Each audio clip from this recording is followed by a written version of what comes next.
People talk about Macbeth like one spouse is the monster and the other gets dragged along. That is too neat. This marriage works because they corrupt each other. Yes.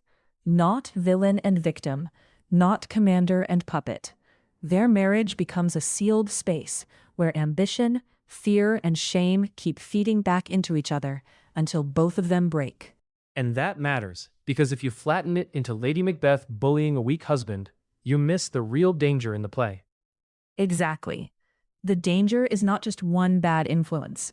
It is intimacy turned toxic. They can say the worst things to each other in private, and that privacy gives murder room to grow. Start there then. Before Duncan dies, what do people usually get wrong about their private planning? They treat Lady Macbeth like she simply plants the idea. She does not. Macbeth already has the thought. When he hears the witches, he immediately starts imagining murder. Her role is to harden a thought he is already trying not to face. So, she is not inventing his ambition. She is sharpening it. Right. Look at the letter scene, and then their first private talk.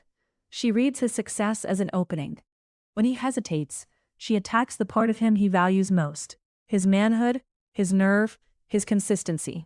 She turns hesitation into shame. And the practical detail matters too. This is not abstract evil. They work the plan together. Yes, drug the grooms, use their daggers, leave blood on them. That is joint planning inside a marriage. He brings the ambition. She brings the pressure and the method. Duncan dies because the two of them make each other more dangerous in private than either is alone.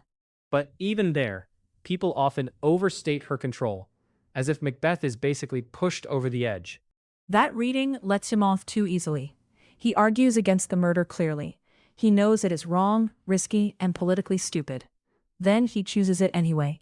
Pressure matters, but choice matters more. And once Duncan is dead, the balance changes fast.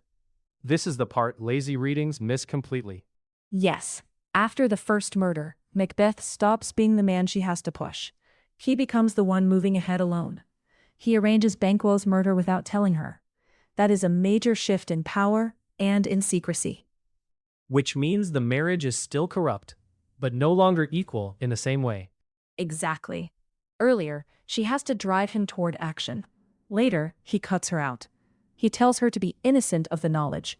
That sounds protective on the surface, but it also shows that the private partnership is collapsing. He does not need her permission anymore. And the banquet scene proves the cost of that shift.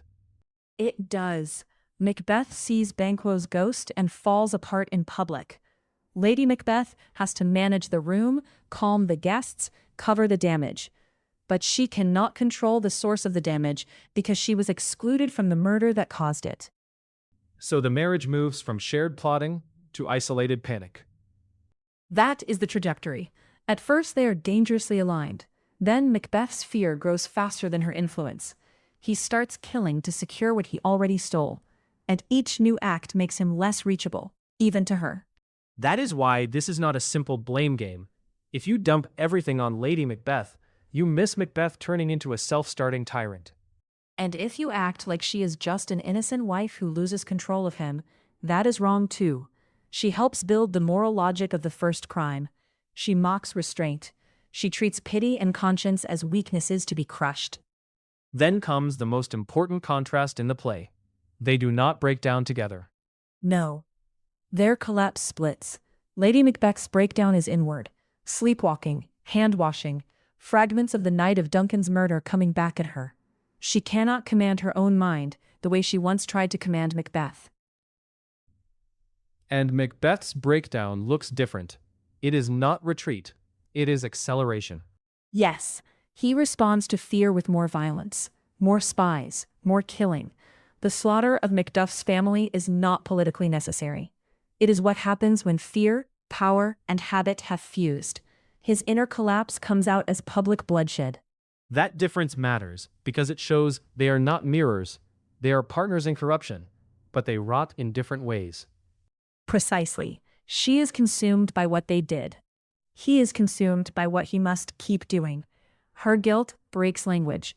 His fear hardens into dead speech, dead feeling, and mechanical brutality. So, what is the clean reading here? If we strip out the school version and the bad relationship psychology.